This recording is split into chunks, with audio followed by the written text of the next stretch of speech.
Shattering conventional wisdom, John Stossel. When I worked at ABC News, I was told I was politically incorrect. But the criticism that's been leveled at me is minor compared to what's been thrown at our next guest, Ann Coulter. She's been called the most loathsome person in America, and apparently in Canada too, because when she was asked to speak at a Canadian university, some of the students went nuts. No more hate speech on our campus! No more hate speech on our campus! They raised such a stink that the university canceled your speech. So, hate speech, your words become hate speech.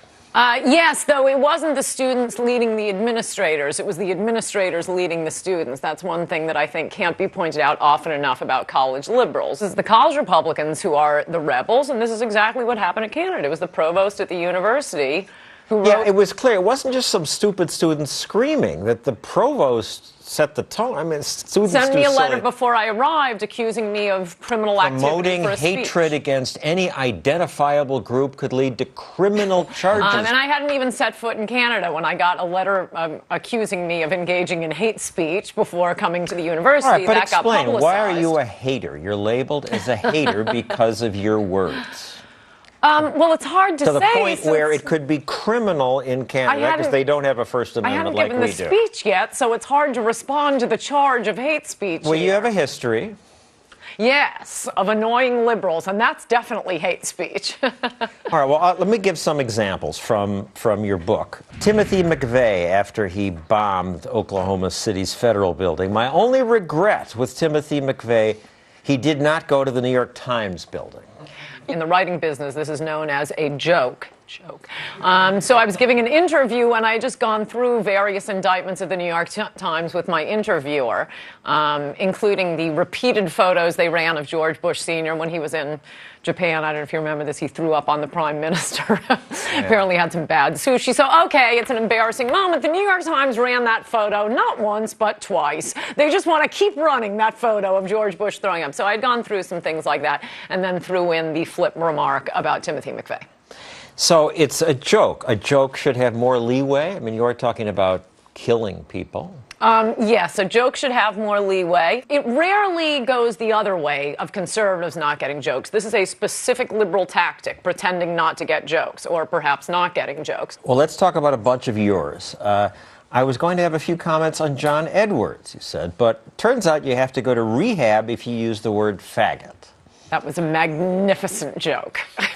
That was one of my greatest ever. It was before a political audience of students who are hyper-political.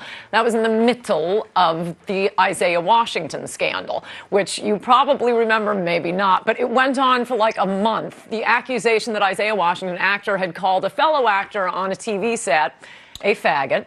And first he denied it, and there was back and forth and hoo-ha, and then he finally admitted that he said it, and he apologized, and then a week later he said, I'm going into rehab for using the word faggot, which, I'm sorry, what does that tell us about Hollywood? They never show a happily married couple on TV. It's constant sex, it's constant cursing, but this guy uses this one word and they want him not just to wash his mouth out with soap, but go into rehab. Also the whole rehab culture. Anyway, that was the big thing in the news then.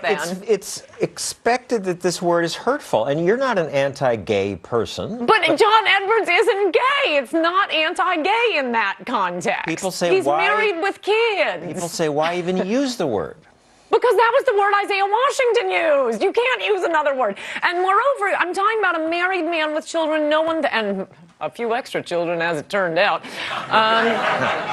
No one thinks he's gay. You compared Katie Couric to the affable Eva Braun of morning TV. That was so great. Couric had said that George Bush had relinquished too much time to what some termed the radical religious right. So the reaction from Vanity Fair, Coulter may have bitten off more than she could vomit.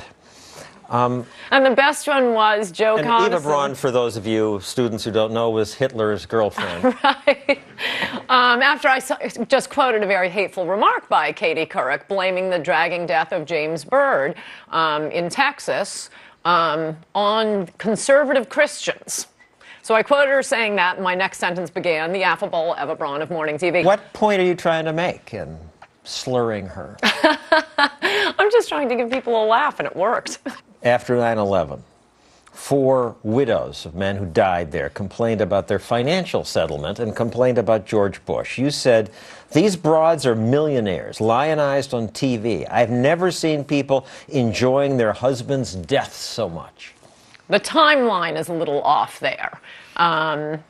It was years after 3 9/11. years later, when they were cutting campaign commercials for John Kerry, being interviewed on TV every night, showing up at the 9/11 Commission, denouncing Condoleezza Rice, denouncing George Bush, saying George Bush was responsible for their husband's death.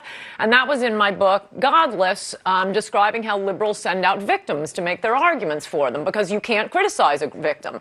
And so every night you come home, turn on Hardball, and there they are being lionized. Oh, please tell us more how George Bush is responsible for your husband's death.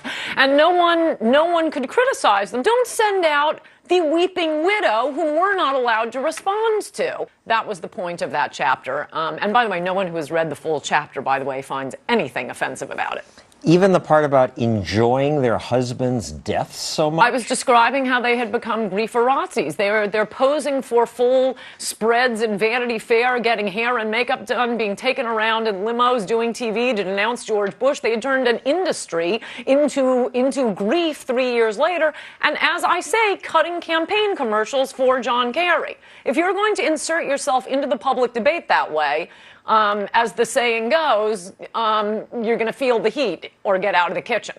And you feel the heat. I think you take pleasure in tweaking them, but the reactions you get are amazing. CNN, should her book be banned? And at the University of Arizona, some students tried to pie you. We have a clip of that. My book, which is, you take away the terrorism, and liberals would hate Muslims. So I give you credit. You were quick there. You got your head back. Oh, I moved like Keanu Reeves in The Matrix on that. And by the way, when you're standing on a stage, the lights are in your eyes, they're emerging from the dark. They're 2 large men, though they were beaten up by, I think, the girls in the college Republicans immediately after running off stage. They ended up bloody. One had a broken collarbone. God bless you, college Republicans. This is a serious point, the attacks on conservatives on campus. Look, I've been attacked on a college campus. Bill Kristol has been attacked on a college campus. Pat Buchanan's been attacked on a college campus. Just name a conservative who speaks on a college campus. And by the way, they weren't quick enough. The food actually landed on them. It's wonderful to be in America. I assume you have security when you travel to places like After that pie thing I do, and by the way, it's expensive, and I resent it. Would you use the N-word? No, and I'm Why glad not you then? mentioned You that. use so much. No, I'm glad you mentioned that. I mean, there's some things that are just vulgar curse words that I wouldn't use the C word either. I do think blacks have a special history in this country, and It's just needlessly hurtful.